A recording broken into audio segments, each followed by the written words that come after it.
Hello everyone. So welcome to our channel IAS FIAS. A brief intro about me. I am from engineering background. This year I wrote mains 2021 UPSC जो इस साल जैन में हुआ था with history as optional. तो we are back with our lecture series जो हमने polity की स्टार्ट की है अभी रिसेंट जो कट द क्लटर करके इसको मैं नाम दे रहा हूँ कि जिसमें हम सीधी मुद्दे का कंटेंट ही पढ़ेंगे, ज़्यादा बीट राउंड द बुश नहीं करेंगे। तो उसमें लेट्स स्टार्ट विद हमारा जहाँ पे हमने छोड़ा था दैट वाज 1861 का एक्ट। अब मैं ज़्यादा इसको ब्रीफ करने की कोशिश करूँगा।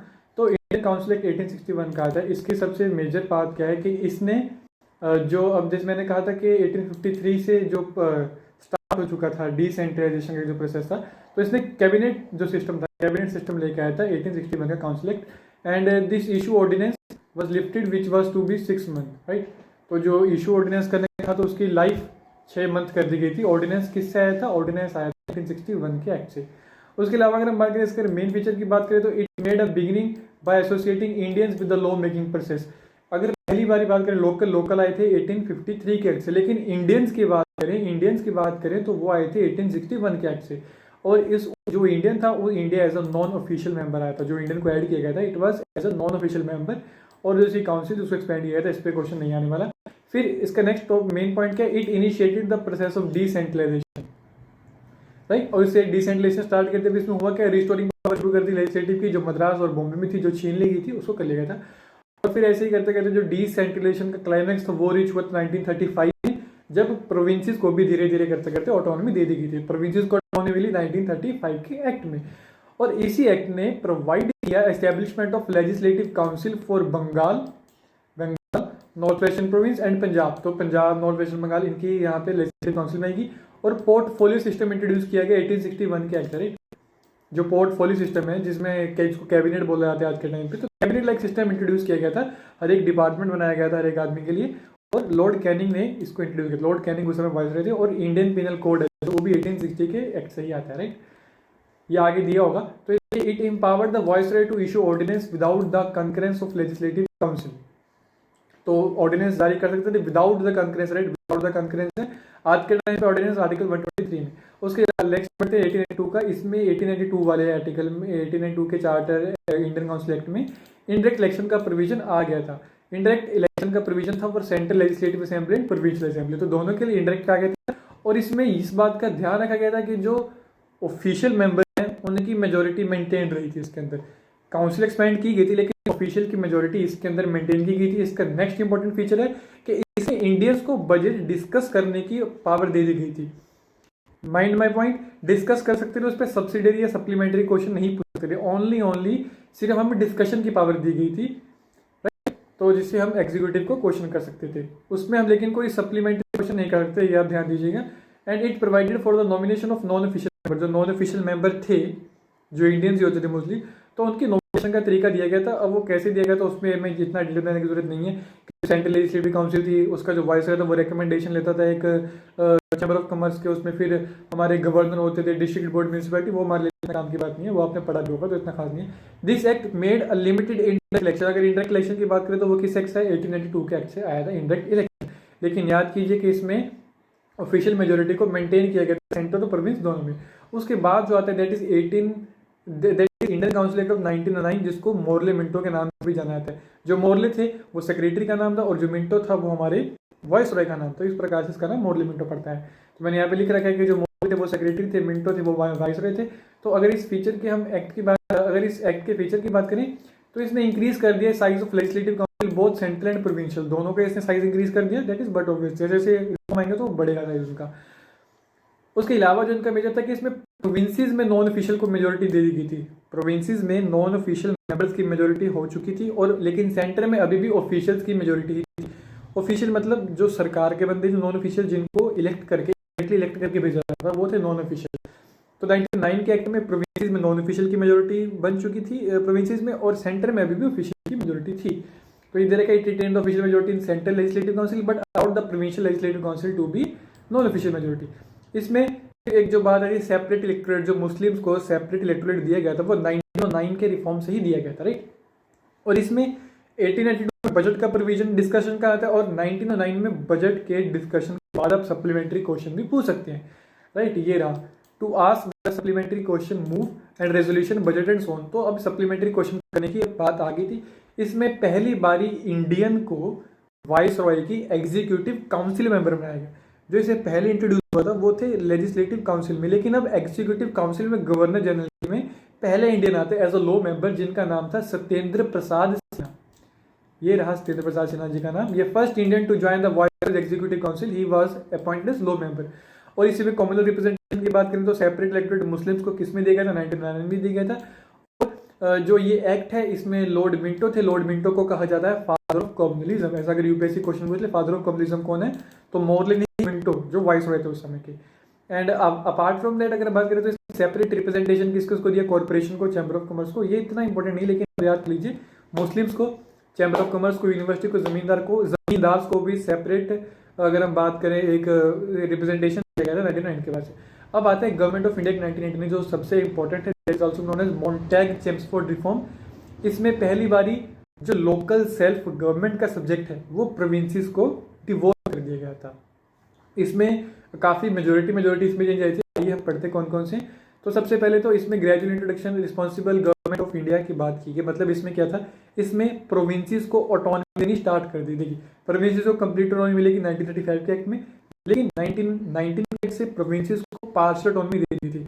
पार्शियल ऑटोनॉमी मतलब अगर पूछ ले डायरकी मतलब डुअल रूल, तो डायरकी किस एक्ट से इंट्रोड्यूस की गई थी, दैट वाज 1919 मॉन्टैग-चेम्सफोर्ड रिफॉर्म। और डायरकी कहाँ पे इंट्रोड्यूस की गई थी, डायरकी इंट्रोड्यूस की गई थी प्रोविंशियल लेवल पे। होता क्या था, जैसे मान लीजिए जो गवर्नर है प्रोविंस का वो सेंटर में रहेगा, उसकी दो पार्टीज है, एक वो करेगा अपने ब्रिटिशर के साथ पार्टी करेगा, और एक वो करेगा जो इलेक्टेड मेंबर्स आएंगे हमारे इंडियंस। तो ये दो थे। कुछ मुद्दे गवर्नर अपने ब्रिटिशर्स के साथ डिसाइड करता और कुछ मुद्दे गवर्नर इलेक्टेड रिप्रेजेंटेटिव के साथ डिसाइड करता। लेकिन सब्जेक्ट्स का इनमें जो हेर फेर था, बदलाव था, वो काफ़ी इम्बैलेंस था, जिस कारण से डायरकी फेल भी हुई थी। साइमन कमीशन ने उसको अपनी रिपोर्ट में बोला भी था डायरकी फेल। स्वराज पार्टी ने भी इसके खिलाफ मुद्दा उठाया था, वो बात की बात है, वो मॉनिस्ट की बात है। अब हम इसके फीचर्स की बात करते हैं। तो इस फीचर का सबसे मेन है कि सेंट्रल और प्रोविंशियल सब्जेक्ट्स बांट दिए थे, राइट। सेंट्रल और प्रोविंशियल सब्जेक्ट्स किसने बांटे थे, 1919 के इस एक्ट ने।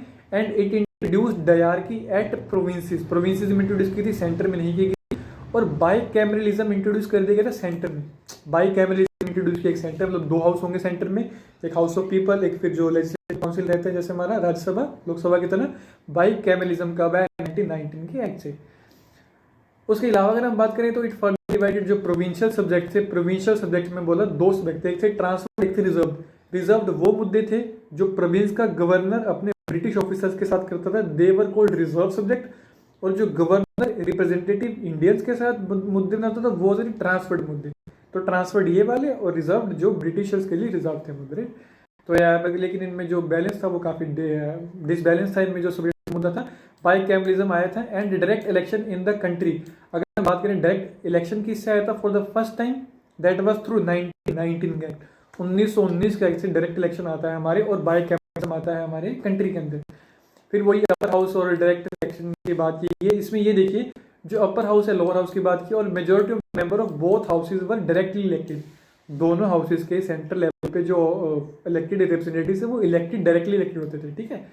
And it required the 3 member out of the 6 member जो वाइसरॉय की एग्जीक्यूटिव काउंसिल 6 मेंबर की, उसमें मैंडेटरी कर दिया गया था कि 3 लोग इंडियन होंगे, right. It introduce 3 of the 6 member of viceroy council were to be Indian, तो 3 इंडियन होंगे, वहां से इंट्रोड्यूस किए थे। इसके अलावा इसमें सिखों को, इंडियन क्रिश्चियंस को, एंग्लो इंडियंस को, यूरोपियंस को सेपरेट इलेक्टोरेट का प्रोविजन दिया गया था। और इसमें फ्रेंचाइजी को भी एक्सटेंड किया गया था on the basis of property. अगर पूछे कि फ्रेंचाइजी किस में एक्सटेंड किया गया तो 1919 का एक था, basis of property, tax and education इसको किया गया था। और उसके अलावा अगर हम बात करें जो हाई कमिश्नर स्टेट्स हैं आज की डेट में, it created a new office of high commissioner. वो कौन सा एक्ट आया था, 1919 का एक्ट आया था। और जो अगर हम बात करें central public service commission, federal की बात नहीं कर रहा, सेंट्रल पब्लिक सर्विस कमीशन जो बाद में जाके यूपीएससी बन जाएगा, it was also formed by the this 1919 act. और फिर जो हमारा स्पीकर का प्रोविजन है, स्पीकर का ऑफिस, वो भी 1919 के एक्ट से है, वो भी आप याद कर लीजिए, राइट। तो ये हो गया 1926 में। फिर वो वही हमारा जो सेंट्रल पब्लिक सर्विस कमीशन है। For the first time provincial budget was separated from central budget. तो बजट सेपरेशन किससे है, 1990 से। जो सब्जेक्ट्स का सेपरेशन किससे है, 1990। तो 1990 का भी इंपॉर्टेंट है। साइमन कमीशन हमने पढ़ा होगा कि 1927 में आया था, ओवल इंग्लिश था, इसके अगेंस्ट फिर लाल लाजपत राय जी ने इसके अगेंस्ट वो किया था। इन्होंने क्या कहा था, इसने कहा था कि एबोलिशन ऑफ डायरकी, अगर पूछे कि Simon commission abolition of dyarchy recommend किया था तो जी हाँ, उसने एबोलिशन ऑफ डायरकी रिकमेंड किया था। और साइमन कमीशन ने कहा था कि राउंड टेबल कॉन्फ्रेंस कीजिए आगे के कॉन्स्टिट्यूशनल डेवलपमेंट्स के लिए। ये इन्होंने काफ़ी इंपॉर्टेंट बात की थी, जिसके चलते बाद में फिर 3 टेबल कॉन्फ्रेंस हुए, हमारे 3 राउंड टेबल कॉन्फ्रेंस हुई, जिसमें से क्या आप मुझे बताएं कि कांग्रेस किस सेशन में अटेंड हुआ था और कांग्रेस की तरफ से रिप्रेजेंटेटिव कौन था, राइट। तो फिर वही है कि इस कमीशन ने अपना जो साइमन कमीशन है, इसने अपना रिपोर्ट सबमिट किया 1930 में and recommended the abolition of dyarchy and extension of responsible government in the provinces. इसने कहा था कि डायरकी फेल हो चुकी है, उसको बंद कीजिए और रिस्पॉन्सिबल गवर्नमेंट की तरफ जाएं या प्रोविंसेस की अगर बात करें तो, राइट। और इसने कहा था एस्टेब्लिशमेंट कीजिए एक फेडरेशन ऑफ ब्रिटिश इंडिया का, जिसमें प्रिंसली स्टेट्स और जो ब्रिटिश इंडिया को साथ में एक फेडरेशन बनाया जाए। और इसी के बाद फिर इसी पूरी कमीशन की रिपोर्ट पे एक वाइट पेपर बनता है और वही वाइट पेपर फिर आगे हमारा बेसिस बनता है 1935 के एक्ट का, राइट। तो बस ये हमारा था 1935, वही तरह का white paper of the constitutional reform was prepared submitted consideration हुआ उसका ज्वाइंट सेलेक्ट कमेटी में ब्रिटेन पार्लियामेंट ने, ब्रिटेन पार्लियामेंट में उस पर डिस्कशन कर रखे थे 1935 में इन एक्ट लाइन। इसके बीच दौरान एक कम्युनल अवार्ड करके काफी शुरू हुआ था, जो रामसे मैकडोनल्ड थे जो ब्रिटेन के प्राइम मिनिस्टर थे उस समय के, रामसे मैकडोनल्ड, उन्होंने एक कम्युनल अवार्ड लॉन्च कर दिया जिसमें हमारे जो शेड्यूल कास्ट हैं उनको सेपरेट इलेक्टोरेट दे दिया गया था, जिसके चलते गांधी जी ने काफ़ी विरोध किया था इसका। अम्बेडकर जी इसके सपोर्ट में थे कम्युनल अवार्ड के, कैसा होना चाहिए, गांधी इसके अगेंस्ट थे, जिसके चलते हुए गांधी ने फास्ट एंड टू डेथ किया इसको। फाइनली फिर पूना पैक्ट करवा कर यरवदा जेल में पुणे की इसको तोड़ा गया था, जिसमें इनके लिए रिजर्वेशन की को बात की गई थी गांधी जी के द्वारा और अम्बेडकर जी उसको मान गए थे। तो ऐसा करते हुए भी कम्युनल अवार्ड होता है 1992 में। उसके बाद अगर हम बात करें तो जो हमारा मेजर है that is government of India 1935, right. तो वही बात है कि मैंने देख रखा कि जो पूना पैक्ट था retain the Hindu joint electorate को रिटेन रखा, क्योंकि उन्होंने रिजर्व सीट दे दी थी डिप्रेस्ड क्लास को, सेपरेट इलेक्टोरेट की जगह रिजर्व सीट दे दी थी, ठीक है। तो ये आप याद रखिएगा। फिर हमारा जो one of the most important act है दैट इज 1935 का, क्योंकि मेजोरिटी ऑफ द प्रोविजन हमारे आज के कॉन्स्टिट्यूशन के 1935 के एक्ट से लिए गए। तो इस प्रोविजन में ऑल इंडिया फेडरेशन का जिक्र किया गया था, लेकिन उसकी कंडीशन थी कि इतने परसेंटेज ऑफ प्रिंसली स्टेट्स को इसके अंदर सेशन करना पड़ेगा, लेकिन प्रिंसली स्टेट्स का उतना एक एलिजिबल नंबर नहीं हो पाता, इस कारण से ऑल इंडिया फेडरेशन जो प्रपोज किया गया था वो एग्जिस्टेंस में नहीं आया। इसके अलावा जो 2 मेजर इंस्टीट्यूशन हमारे एग्जिस्टेंस में थे वो थे फेडरल कोर्ट जो आज का सुप्रीम कोर्ट है और फेडरल बैंक जो आज का जो फिर हमारा आरबीआई बना बाद में जाकर, राइट। तो 1934 का एक्ट है, तो वही इसी के समय के आसपास की बात है, राइट। तो वही था भाई, इसको पढ़ते हैं। तो इस एक्ट 1935 के एक्ट ने सब्जेक्ट्स को बांट दिया फेडरल, प्रोविंशियल एंड कॉन्करेंट। उसने करा था सेंट्रल और प्रोविंशियल में जो 1998, लेकिन 1935 के एक्ट ने फेडरल, प्रोविंशियल और कॉन्करेंट में बांट देते मुद्दों को। लेकिन जो फेडरेशन था वो कभी भी एग्जिस्टेंस में नहीं आया था, क्योंकि प्रिंसली स्टेट्स ने उसको ज्वाइन नहीं किया था, आप याद कर लीजिए। और इस एक्ट ने कहा था कि आप प्रोविंसेस से डायरकी को अबॉलिश कर दीजिए। डायरकी आया 1919 के एक्ट से, मॉन्टेग एब्सोर्ड फ्रॉम रिफॉर्म से, उसको अबॉलिश किया गया 1935 के एक्ट से। और इस एक्ट ने रेकमेंड किया था कि आप डायरकी लाइए सेंटर में, प्रोविंसेस में बोला कि आप खत्म कर दीजिए और डायरकी लाइए आप सेंटर में। तो जब डायरकी एंड हुई प्रोविंसेस से तो उसको प्रोविंशियल ऑटोनॉमी का एक एपेक्स माना गया कि प्रोविंस पूरे ऑटोनॉमस कर दिए गए थे। अगेन सब कंडीशंस होती, हाई कमिश्नर गवर्नर थे वो ब्रिटिशर्स के ही ऑफिसर थे, लेकिन कहने में प्रोविंशियल ऑटोनॉमी आ चुकी थी।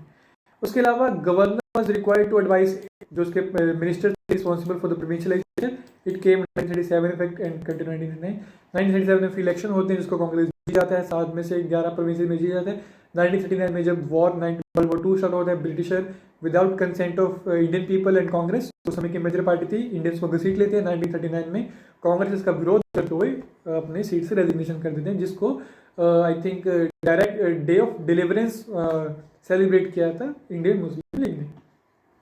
तो लिख लिया हमने, provided for the abolition of dyarchy, it provided for the adoption, sorry not abolition, my bad, it provided for the adoption of diarchy at the center. Consequently, the federal subjects were divided into reserve subjects, transfer subjects, वो तो हमने कर लिया था. But Act didn't come into operation at all. जो ये provision था, this provision जो अपना इसका डायरकी का प्रोविजन था वो सेंटर में वो एग्जिस्टेंस में नहीं आ रहा था, राइट. तो dyarchy in centre also didn't came into operation, मैंने लिख रखा है यहाँ पे. उसके अलावा प्रोविंशियल ऑटोनॉमी दे दी, मैंने बता दिया आपको. इसके बाद it introduce by cameralism into 6 out of 11 provinces. जो उस समय देखिए 1919 से तो सेंटर में बाई कैमरलिज्म है, लेकिन जो प्रोविंसेस की बात करें तो उसमें 11 में से 6 प्रोविंसेस में बाई कैमरलिज्म आया था 1935 के एक्ट से. And state had the power to borrow outside the India.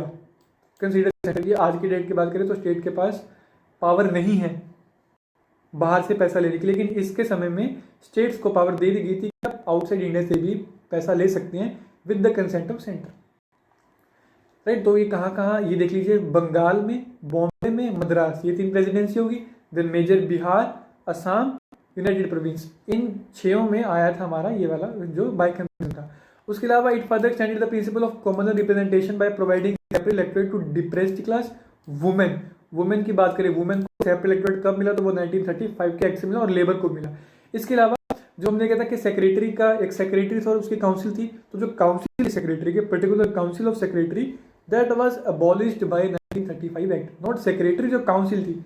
It abolish the council of India established by government of India 1858। The secretary of state was provided with a team of adviser. Council तो उसको बर्खास्त कर दी थी, लेकिन secretary का institution अभी भी intact था। उसके बाद इसकी जो फ्रेंचाइजी थी, इसने फ्रेंचाइजी को एक्सटेंड किया। Provided for the reserve bank of India, जिसको उस समय फेडरल बैंक कहा जाता था। It established the not only federal public service commission, central public service commission 1919 act से बना, लेकिन फेडरल पब्लिक सर्विस कमीशन हमारा बना था और प्रोविंशियल पब्लिक सर्विस कमीशन 1935 के एक्ट से। ये रहा जो मैंने लिख रखा, राइट, तो देख लीजिएगा। एंड उसके अलावा it provided for the establishment of federal court which was set up in 1987, जो आज का सुप्रीम कोर्ट है हमारा, वही बिल्डिंग उसकी समय थी। लास्ट फिर इंडिपेंडेंस के टाइम आता है इंडियन इंडिपेंडेंस एक्ट 1947। इसमें क्या हुआ था इससे पहले, फिर इसके बाद कैबिनेट मिशन प्लान आएगा जिसके कारण कॉन्स्टिट्यूंट असेंबली बनेगी 1946 में, और 9 दिसंबर 1946 में पहली इसकी वो होगी मीटिंग होगी जिसके सचिंद्र प्रसाद सिन्हा हमारे उसके पहले प्रेसिडेंट होंगे, प्रिजाइडिंग ऑफिसर होंगे।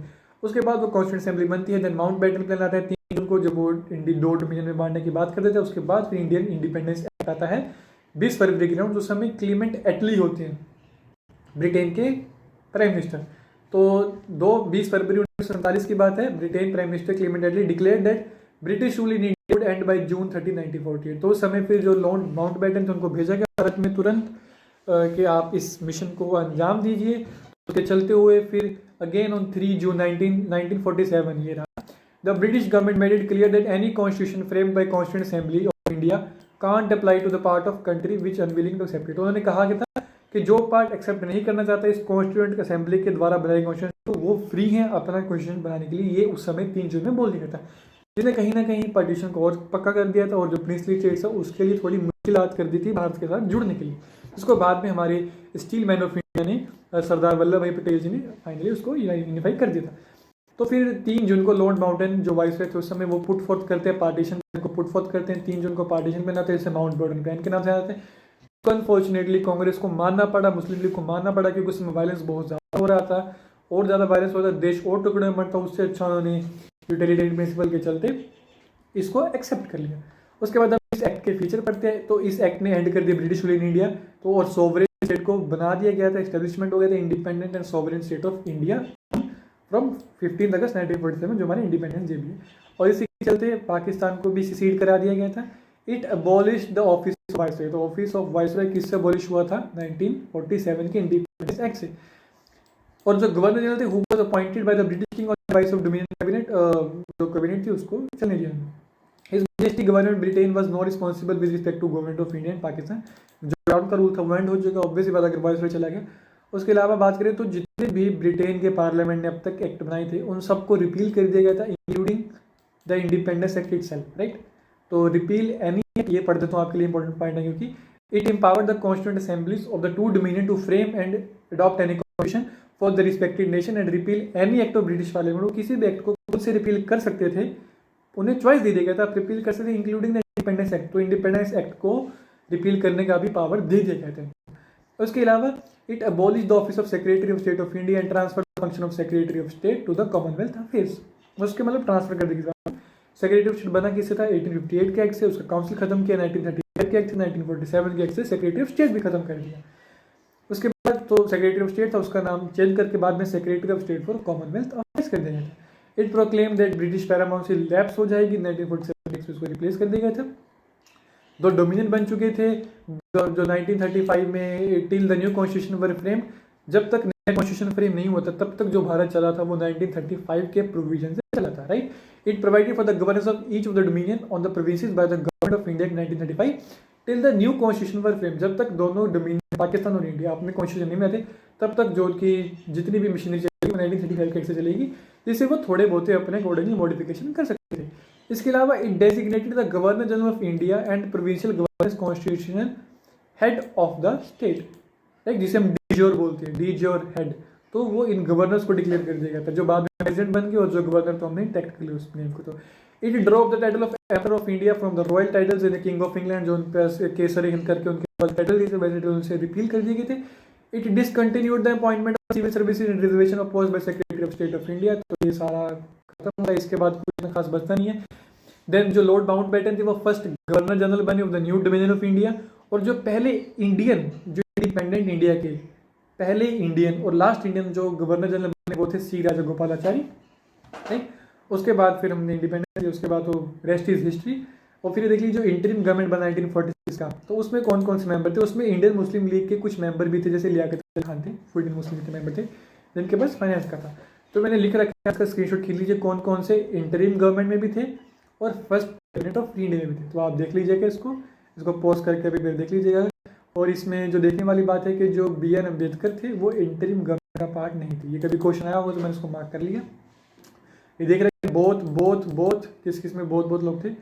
तो यहाँ पे हमारा लेक्चर खत्म होता है। आई विश के लेक्चर छोटे बने, आपको रिवीजन में हेल्प मिले। Attend as we always say, जय हिंद। अगर आपको लेक्चर अच्छा लगा हो इसको सब्सक्राइब कीजिएगा, चैनल को शेयर कीजिएगा, इस वीडियो को लाइक कीजिएगा। अगर कोई मेरे लिए सुझाव हो, सजेशन हो, क्रिटिसिज्म हो, कुछ भी हो, you are open to write it down in the comment section. मैं उसको इम्प्रूव करने की कोशिश करूँगा। जैसा भी input I will try to imbibe in coming lectures. देखने के लिए धन्यवाद। जय हिंद, थैंक यू।